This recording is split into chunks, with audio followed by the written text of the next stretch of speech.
My name is Bella and today we are here to discuss Simon versus the Homo Sapiens agenda.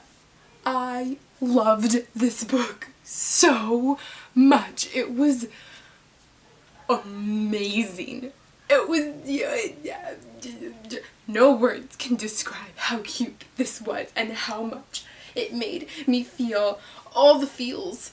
I honestly don't really want to tell you what's it about because I feel like it's better going in not really knowing, but a brief explanation would be it's about this boy who is in high school and he's gay, and it's just kind of his journey with that.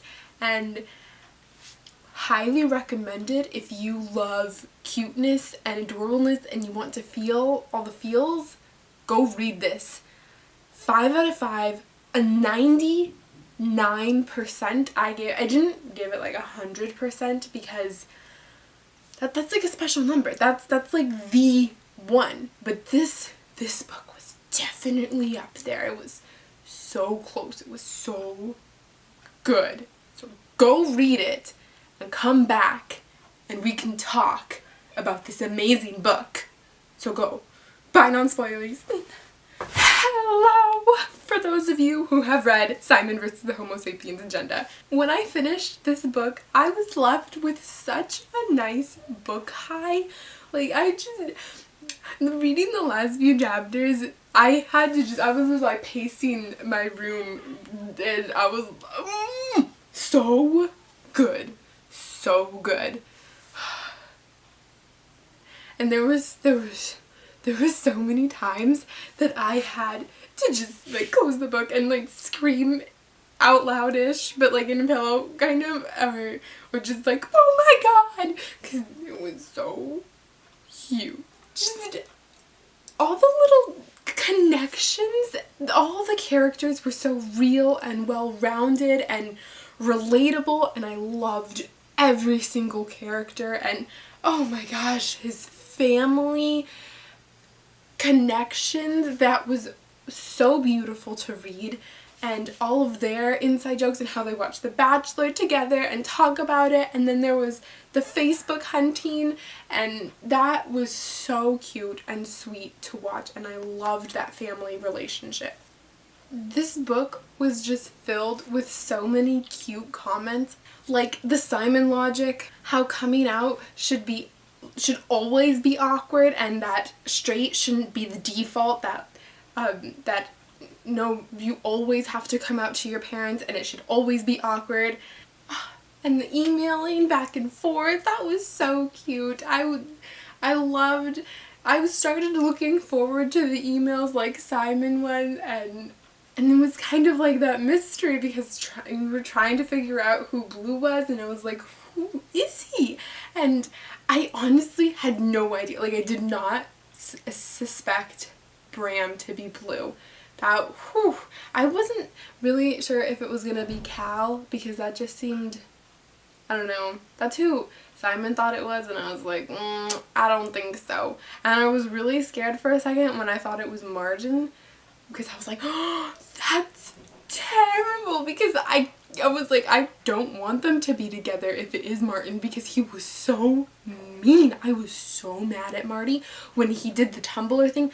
How it devastated me, because just like what Simon said, he took away Simon's thing, that it wasn't his secret to tell, and it was just like heartbreaking. I cried. But I also really appreciated that apology from Martin, and that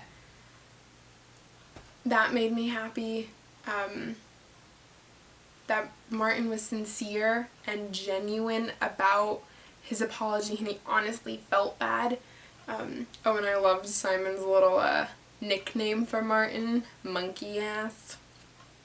Best nickname. Oh my gosh, and seeing Simon's rehearsals, that was so cool. I just loved his theater friends and his real friends. Like, I felt like they were my friends because they were so relatable, and I loved that high school dynamic. And their Halloween costumes. First of all, Halloween's like my favorite holiday, so I loved that Halloween was in there, and that Abby had 2 costumes because someone had already seen her first costume at school, so she's like, I have to have a second one. And then that Simon was a Dementor. That was brilliant. Speaking with his theater friends, Taylor I thought was a really interesting character that people, myself included, found her annoying and narcissistic, but I feel like she was a perfect Slytherin because she was just ambitious, but she was still a good person at heart. And I loved that, her character, because she wasn't bad. She cared for people and she did the right thing. It's just she knew what she wanted and she wasn't afraid to go and get it. Slytherin! That's who she is. Oh my gosh, I loved the scene in the bar. That was hilarious. And Simon finally felt like, wow, I have this whole life ahead of me and this is exciting, and it was, and when they were leaving, and even like the narration of Simon was drunk because he was saying that Abby's hand was around my waist and Nick's hand was around my other waist, and then he was like, wait, what? My other waist? I laughed out loud so hard for that scene. And then after the bar too, the shirt, and how he's like, wait, I have to go get my shirt. I need my shirt. And Abby was just like, you can borrow one of my brother's shirts. He's like, it's not to wear. I have to put it under my pillow.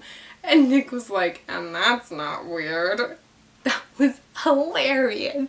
With Simon's parents making a big deal out of everything and how that annoyed Simon, I loved that was added because it showed that their relationship wasn't perfect, because no relationship is, and Simon still got annoyed with his parents and his parents still punished him and such, but it was so cute because it was just that they cared so much and they were so supportive, and I'm so going to do that with my kids and make a big deal out of everything, even if it annoys them, because I'd rather annoy them in that way than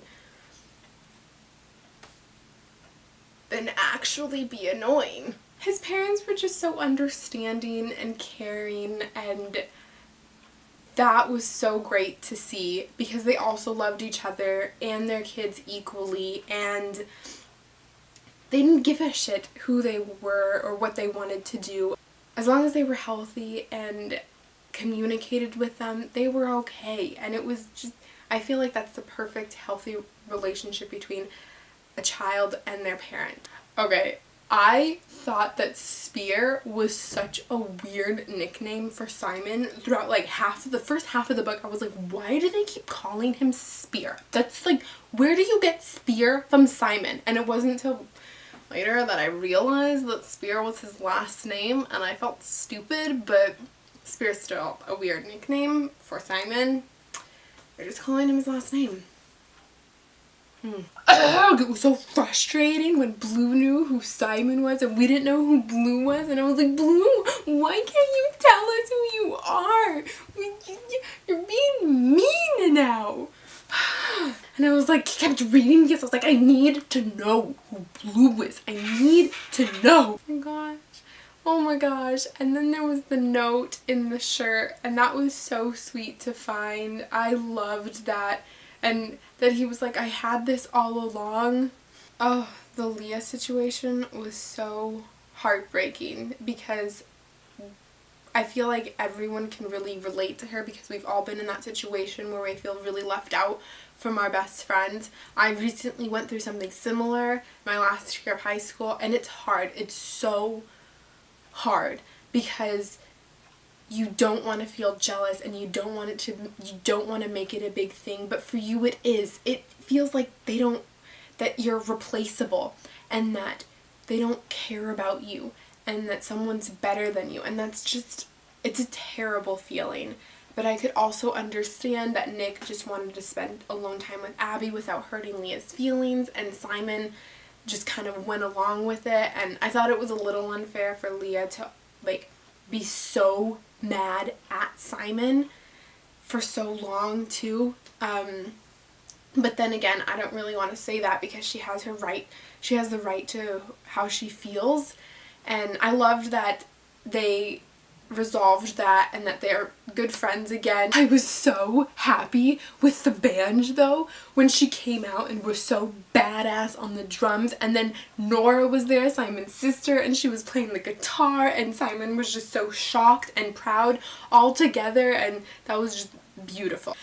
I loved all the Harry Potter references. Like, that was my favorite thing. That Simon was such a hardcore Harry Potter fan. I loved that, and he would always just make snide comments about Harry Potter, and he was the only one who got them, and I related so hard. I loved Simon so much as a character. Like, he's probably one of the top protagonists that I've ever read that I just loved so much. I wanted to be best friends with Simon. And then Elliot Smith.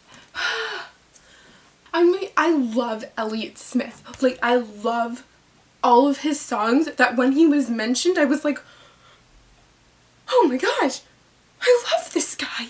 Honestly, Simon and I would be such great best friends. We would obsess over Harry Potter, Elliot Smith, and Oreos together, and we would rock it. Oh my gosh, and when he was the Dementor for Halloween, I would be right there with him as his Patronus. That's how we would roll. We would be awesome friends. Oh my gosh, and when Abby did his makeup and she was like, whoa, you look hot. And then Simon just like kept staring at himself in the mirror. He's like, what? That was really funny.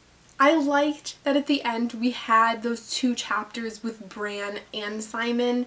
That was really nice because usually in most books, whenever the couple gets together that we've always wanted them to get together, it just ends and we never get to see how their relationship would be. And it bothers me so much. But in this